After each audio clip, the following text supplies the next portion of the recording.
Carta de Paulo aos Efésios. Capítulo 1. Paulo, apóstolo de Jesus Cristo pela vontade de Deus, aos santos que estão em Éfeso, e fiéis em Cristo Jesus. Graça e paz, de Deus nosso Pai, e do Senhor Jesus Cristo, sejam convosco. Bendito seja o Deus e Pai do nosso Senhor Jesus Cristo, que nos abençoou com todas as bênçãos espirituais nos lugares celestiais em Cristo. Assim como nos escolheu nele antes da fundação do mundo, para que fossemos santos e irrepreensíveis diante dele em amor. E nos predestinou como filhos adotados por meio de Jesus Cristo, para si mesmo, conforme o bom prazer de sua vontade, para louvor da glória de sua graça, pela qual nos fez aceitáveis no amado. Nele temos a libertação pelo seu sangue, o perdão dos pecados, conforme as riquezas da sua graça, que ele fez transbordar em nós em toda sabedoria e prudência. E nos revelou o mistério da sua vontade, conforme o seu bom prazer, que propôs nele, para a administração do cumprimento dos tempos, isto é, voltar a reunir todas as coisas em Cristo, tanto as que estão nos céus, quanto as que estão na terra. Nele também fomos feitos herança, havendo sido predestinados conforme o propósito daquele que faz todas as coisas segundo o conselho da sua vontade, para que fossemos para louvor da sua glória, nós os que primeiro esperamos em Cristo.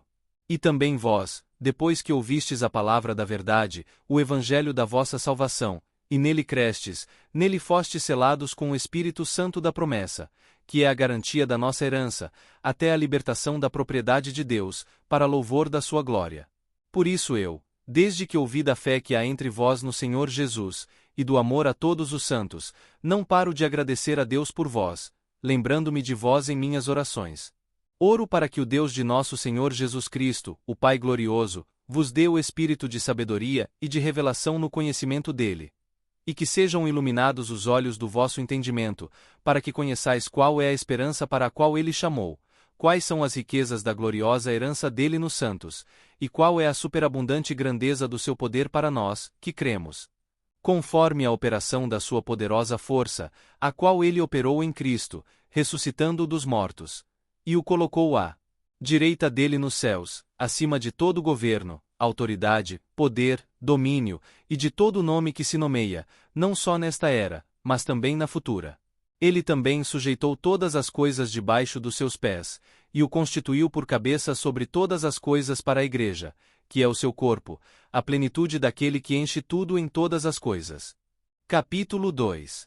E vós estáveis mortos em ofensas e pecados, nos quais antes andastes conforme o proceder deste mundo, conforme o príncipe do poder do ar, do espírito que agora opera nos filhos da desobediência. Entre esses também todos nós antes andávamos nos desejos da nossa carne, fazendo a vontade da carne e dos pensamentos. E éramos por natureza filhos da ira, como também os outros. Mas Deus, que é rico em misericórdia, pelo seu muito amor com que nos amou, estando nós ainda mortos em nossas ofensas, nos deu vida juntamente com Cristo, pela graça sois salvos, nos ressuscitou, juntamente com ele, e nos fez sentar nos lugares celestiais, em Cristo Jesus, para mostrar nos tempos futuros as abundantes riquezas da sua graça, pela sua bondade conosco em Cristo Jesus. Porque pela graça sois salvos por meio da fé, e isto não vem de vós, é dom de Deus, não por obras, para que ninguém tenha orgulho de si mesmo. Pois nós fomos feitos por ele, criados em Cristo Jesus para as boas obras, que Deus preparou para que nelas andássemos. Portanto, lembrai-vos de que vós, antes, éreis gentios na carne, e chamados de não circuncidados pelos que se chamam participantes da circuncisão na carne, feita por mãos humanas, que naquele tempo estáveis sem Cristo, excluídos da comunidade de Israel, e estranhos aos pactos da promessa, não tendo esperança, e sem Deus no mundo. Mas agora em Cristo Jesus, vós que antes estáveis longe, chegastes para perto pelo sangue de Cristo, pois ele é a nossa paz. Dos dois povos ele fez um, e derrubou do meio o muro da separação. Na sua carne ele desfez a inimizade da lei dos mandamentos que consistia em ordenanças, para criar em si mesmo os dois em um novo homem, fazendo a paz. E pela cruz reconciliar com Deus a ambos num só corpo, matando nela a inimizade. Ele veio, e proclamou o evangelho da paz a vós que estáveis longe, e aos que estavam perto. Pois por meio dele ambos, temos acesso ao Pai por um mesmo Espírito. Portanto, já não sois estrangeiros, nem forasteiros, mas sim, concidadãos dos santos, e membros da família de Deus, edificados sobre o fundamento dos apóstolos e dos profetas, do qual Jesus Cristo é a pedra principal da esquina. Nele o edifício todo, bem ajustado, cresce para ser um templo santo no Senhor. Nele também, vós sois juntamente edificados para serdes morada de Deus em Espírito. Capítulo 3. Por isso eu, Paulo, sou prisioneiro de Cristo Jesus, para o benefício de vós, gentios. Se é que já ouvistes da responsabilidade acerca da graça de Deus, que me foi dada para vós, que por revelação me foi dado a conhecer este mistério, conforme já vos escrevi um pouco. Quando o ledes, podeis entender o meu entendimento deste mistério de Cristo. Esse mistério em outras gerações não foi dado a conhecer aos seres humanos, como agora foi revelado pelo Espírito aos seus santos apóstolos e profetas. Isto é, que os gentios são conjuntamente herdeiros, membros de um mesmo corpo, e participantes da sua promessa em Cristo por meio do Evangelho. Eu fui feito servidor desse Evangelho conforme o dom da graça de Deus, que me foi dada segundo a operação do seu poder. A mim, o menor de todos os santos, foi dada esta graça de anunciar entre os gentios, por meio do Evangelho, as inimagináveis riquezas de Cristo, e para esclarecer a todos qual é a comunhão do mistério que desde as eras passadas esteve oculto em Deus, que criou todas as coisas por meio de Jesus Cristo. Para que a multiforme sabedoria de Deus seja agora manifestada pela Igreja aos domínios e autoridades nos lugares celestes, conforme o eterno propósito que Ele cumpriu em Cristo Jesus, nosso Senhor, no qual temos coragem e acesso confiante pela fé nele. Portanto, eu vos peço que não vos desanimeis em minhas aflições por vós. Elas são a vossa glória. Por causa disso me ponho de joelhos diante do Pai do nosso Senhor Jesus Cristo, do qual toda a família nos céus e na terra recebe nome. Oro para que, conforme a sua riquíssima glória, Ele vos conceda que sejais fortalecidos com poder pelo seu Espírito no interior de cada um, para que Cristo habite em vossos corações pela fé. Oro para que vós estejais enraizados e firmados no amor, e assim possais compreender, com todos os santos, qual é a largura, comprimento, profundidade e altura, e conhecer o amor de Cristo, que excede o entendimento, para que sejais cheios de toda a plenitude de Deus. E quanto àquele que é poderoso para fazer tudo muito mais abundantemente do que pedimos ou pensamos, segundo o poder que opera em nós, a Ele seja a glória na Igreja, em Cristo Jesus, por todas as gerações para todo o sempre. Amém. Capítulo 4.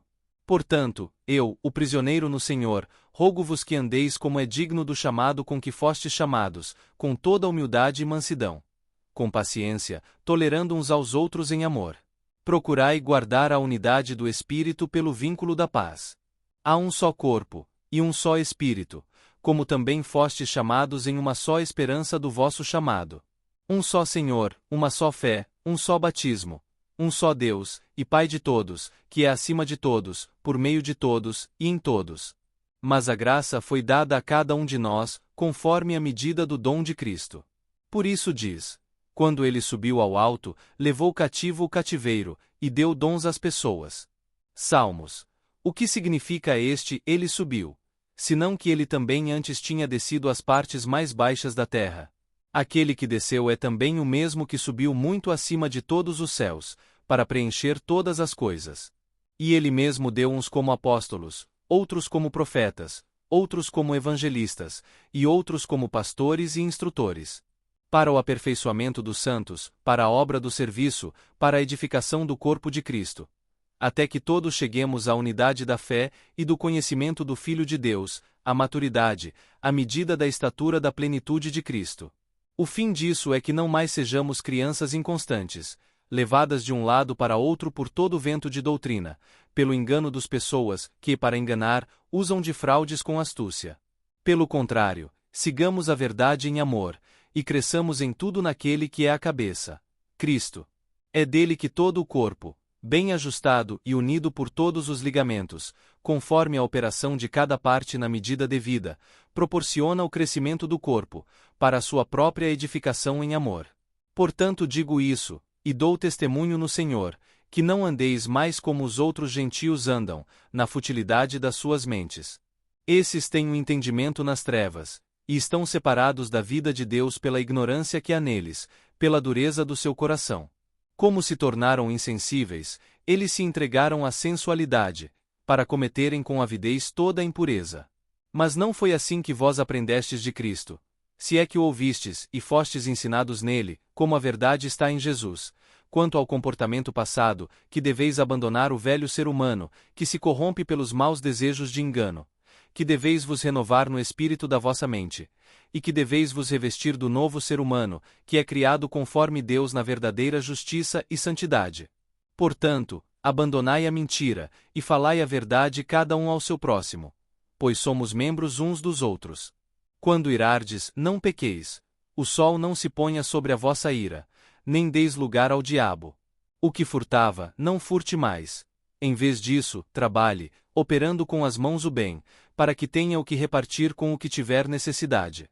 Não saia de vossa boca a palavra imoral, mas sim a boa para a edificação conforme a necessidade, para que comunique graça aos que a ouvem. E não entristeçais o Espírito Santo de Deus, no qual fostes selados para o dia da libertação. Toda amargura, raiva, ira, gritaria e maledicência sejam tiradas do meio de vós, assim como toda malícia. Em vez disso, sede benignos uns com os outros, misericordiosos, perdoando-vos uns aos outros, como também Deus vos perdoou em Cristo. Capítulo 5. Portanto, sede imitadores de Deus, como filhos amados, e andai em amor, como também Cristo nos amou, e se entregou por nós como oferta e sacrifício de cheiro suave a Deus. Mas o pecado sexual, e toda a impureza ou cobiça, nem mesmo se nomeie entre vós, como convém a santos, nem imoralidades, nem palavras tolas, nem escárnios que não convém. Em vez disso, atos de gratidão. Pois sabeis disto, que nenhum pecador no sexo, ou impuro, ou ganancioso, que é idólatra, tem herança no reino de Cristo e de Deus. Ninguém vos engane com palavras vazias, pois por essas coisas a ira de Deus vem sobre os filhos da desobediência. Portanto não sejais parceiros deles.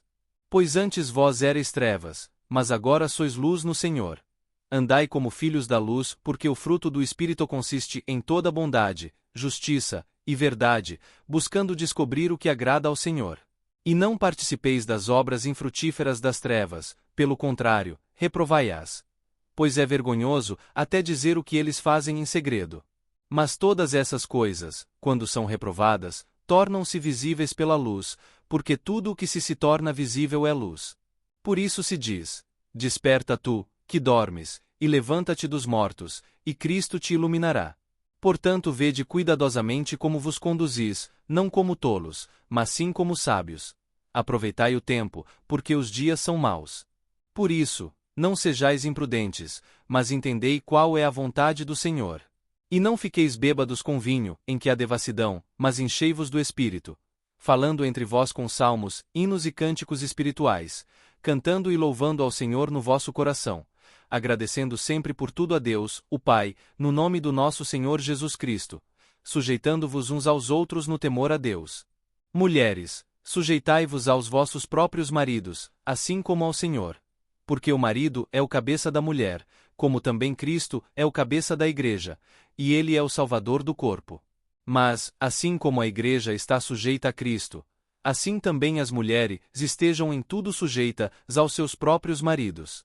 Maridos, amai as vossas próprias esposas, assim como também Cristo amou a igreja, e se entregou por ela, a fim de a santificar, havendo-a purificado com a lavagem com água, pela palavra, a fim de apresentar a si mesmo uma igreja gloriosa, sem mancha, nem ruga, nem algo semelhante, mas sim, santa e irrepreensível. Assim os maridos devem amar as suas próprias esposas, como os seus próprios corpos. Quem ama a sua esposa, ama a si mesmo. Pois ninguém jamais odiou a sua própria carne, mas a alimenta e sustenta, assim como também o Senhor a igreja. Pois somos membros de seu corpo, da sua carne, e dos seus ossos. Por isso o homem deixará o seu pai e a sua mãe, e se ajuntará com a sua mulher, e os dois serão uma só carne. Esse é um grande mistério, mas estou dizendo quanto a Cristo e à igreja. Assim também vós, cada um individualmente, ame a sua própria esposa como a si mesmo, e a mulher respeite o marido. Capítulo 6. Filhos, sede obedientes aos vossos pais no Senhor, porque isso é justo. Honra teu pai e tua mãe, que é o primeiro mandamento com promessa, para que te vá bem, e vivas muito tempo sobre a terra. Pais, não provoqueis a ira os vossos filhos, mas criai-os na disciplina e correção do Senhor. Servos, obedecei aos vossos senhores segundo a carne, com temor e tremor, em sinceridade do vosso coração, assim como a Cristo, não servindo somente quando vistos, como para agradar pessoas, mas sim, como servos de Cristo, fazendo de coração a vontade de Deus, servindo de boa vontade como ao Senhor, e não às pessoas. Pois sabeis que cada um receberá do Senhor todo o bem que fizer, seja servo, seja livre. Senhores, fazei o mesmo a eles, abandonando as ameaças, pois sabeis também que o Senhor vosso e deles está nos céus, e que com ele não há acepção de pessoas. Por fim, meus irmãos, fortalecei-vos no Senhor e na força do seu poder. Revesti-vos de toda a armadura de Deus, para que possais estar firmes contra as ciladas do diabo. Pois temos de lutar não contra carne e sangue, mas sim contra os domínios e poderes, contra os senhores das trevas deste mundo, contra os males espirituais nos lugares celestes. Portanto, pegai toda a armadura de Deus, para que possais resistir no dia mau, e depois que fizerdes tudo, continuar firmes. Estai, pois, firmes, com a vossa cintura envolvida com o cinturão da verdade, e vestidos com a couraça da justiça, e calçados os pés com a prontidão do evangelho da paz. Sobretudo pegai o escudo da fé, com o qual podereis apagar todas as flechas inflamadas do maligno. Pegai também o capacete da salvação, e a espada do Espírito, que é a palavra de Deus, orando em todo o tempo com toda oração e súplica no Espírito, e vigiando nisso com toda perseverança e súplica por todos os santos, e por mim, a fim de que, quando eu abrir a boca, me seja dada a palavra com ousadia, para tornar conhecido o mistério do Evangelho, pelo qual sou embaixador acorrentado. Para que dele eu possa falar com ousadia, como devo falar. Para que também vós possais saber o que acontece comigo, e o que eu faço. Tíquico, o irmão amado, e fiel servidor do Senhor, vos informará de tudo. Eu o enviei até vós para isso, para que saibais o que acontece conosco, e ele conforte os vossos corações. Paz seja com os irmãos, e amor com fé, da parte de Deus Pai, e do Senhor Jesus Cristo. A graça seja com todos os que amam ao nosso Senhor Jesus Cristo, com amor que não falha. Amém.